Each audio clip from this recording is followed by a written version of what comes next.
রাতে খাওয়ার পর ঢুলু ঢুলু চোখে মেয়েটি বাবার কোল ঘেঁষে বসে মৃদুস্বরে বলল, বাবা একটা কথা জিজ্ঞেস করব। বাবা তখন ফোনে অফিসের মেল দেখছিলেন।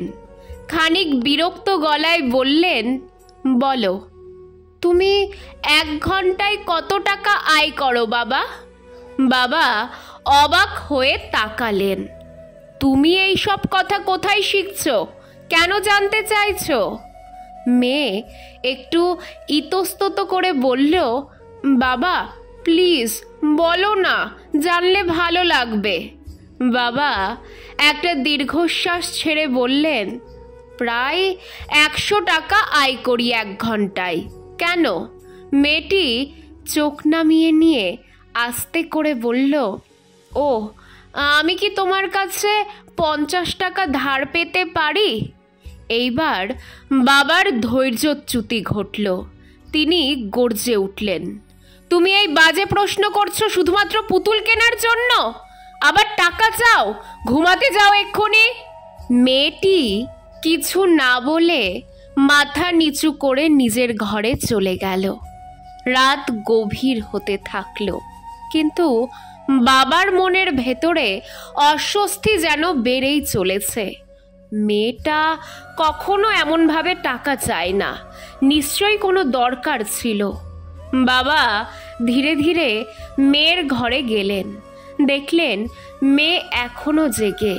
হাত বাড়িয়ে দিয়ে বললেন, এই নাও 50 টাকা, তুমি যেটা চাইছিলে। মেয়ের মুখে তখন এক অদ্ভুত খুশির ঝিলিক। সে তাড়াতাড়ি বালিশের নিচ থেকে একটা ছোট্ট পিগি ব্যাংক বের করলো, আর বের করতে লাগলো কিছু খুচরো কয়েন। সব মিলিয়ে গুনে বলল, বাবা এখন আমার কাছে ঠিক 100 টাকা হয়েছে। বাবা বিস্ময়ে বললেন, তুমি তো বলনি তোমার কাছে আগেই টাকা ছিল, তাহলে কেন চাইলে? মেয়েটি মাথা নিচু করে বলল, আমি তোমার 1 ঘন্টা সময় কিনতে চেয়েছি বাবা। কাল একটু আগে অফিস থেকে ফিরে আসবে।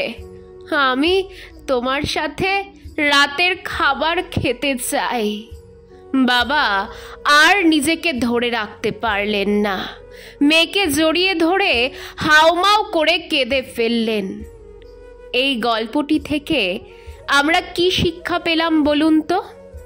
আমরা শিক্ষা পেলাম এটাই যে আজ আপনি যেই কোম্পানিতে কাজ করছেন, আপনার অনুপস্থিতিতে সেখানে অন্য কেউ ঠিকই জায়গা করে নেবে, কিন্তু আপনার সন্তানের জীবনে আপনার জায়গাটা একটাই, অপরিবর্তনীয়, অমূল্য।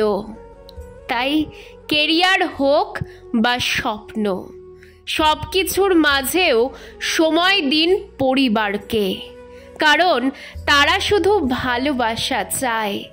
আপনার 1 ঘন্টা তাদের জীবনের সবচেয়ে বড় প্রাপ্তি হতে পারে।